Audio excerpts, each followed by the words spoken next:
Terra sera différent parce que c'est vraiment un film qui part vraiment d'où je suis venu, quoi, des animaux et de la beauté de l'animal, de l'intelligence animale, voilà, de l'évolution des animaux. On ne connaît pas grand-chose là-dessus.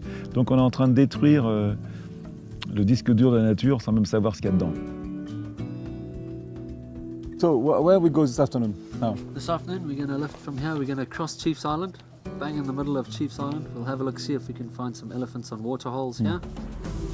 Pourquoi est-ce que l'homme aujourd'hui n'est pas capable d'arrêter cette civilisation de consommation, d'épuisement des ressources de la Terre pour vivre mieux? Et peut-être qu'ici, c'est de voir ces animaux vivre, qui eux, bien sûr, gèrent l'animal, ils gèrent son territoire, ils gèrent sa nourriture au quotidien d'une autre façon, peut-être un peu des exemples.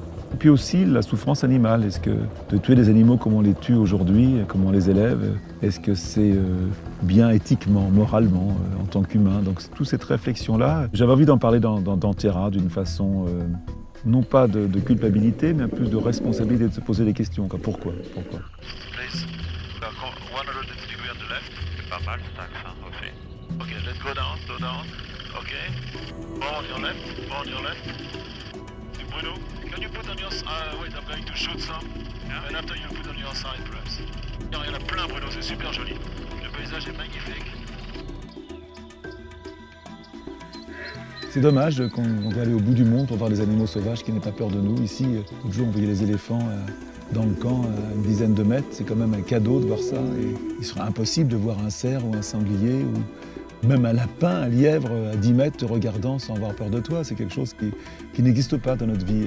Et ici, on peut le faire. C'est quelque chose, c'est une sensation très forte, ça, de voir des animaux sauvages qui n'ont pas peur de l'homme.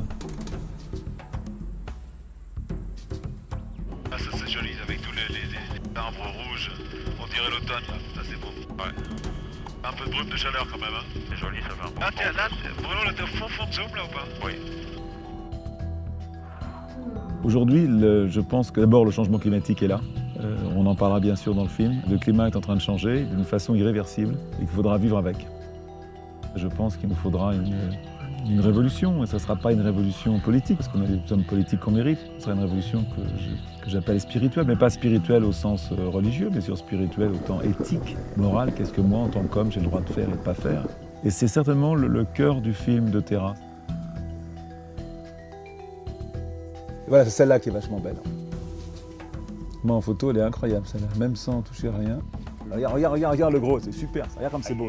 Ah, c'est magnifique, ça. C'est très important d'avoir un partenaire comme Amégas qui nous permet d'avoir une liberté totale sur la distribution du film après. Si tu veux amener de la conscience, il faut avoir de la générosité, je crois, et que le fait d'avoir un film qui soit libre de droit, que tu peux donner, tu peux projeter, est important. Et en même temps, d'avoir quelqu'un qui accepte de te donner carte blanche pour parler de tes convictions profondes, parce qu'ils ont les mêmes que nous, c'est un cadeau formidable qui ne se refuse pas. C'est la 3e fois que je reviens ici et chaque fois je suis fasciné par cet endroit, le delta de l'Okavango. Et c'est un endroit qui non seulement est sublime, vraiment beau, puis en même temps c'est une espèce de havre de paix extraordinaire. Il faut absolument protéger parce qu'il y a très peu d'endroits comme ça dans le monde.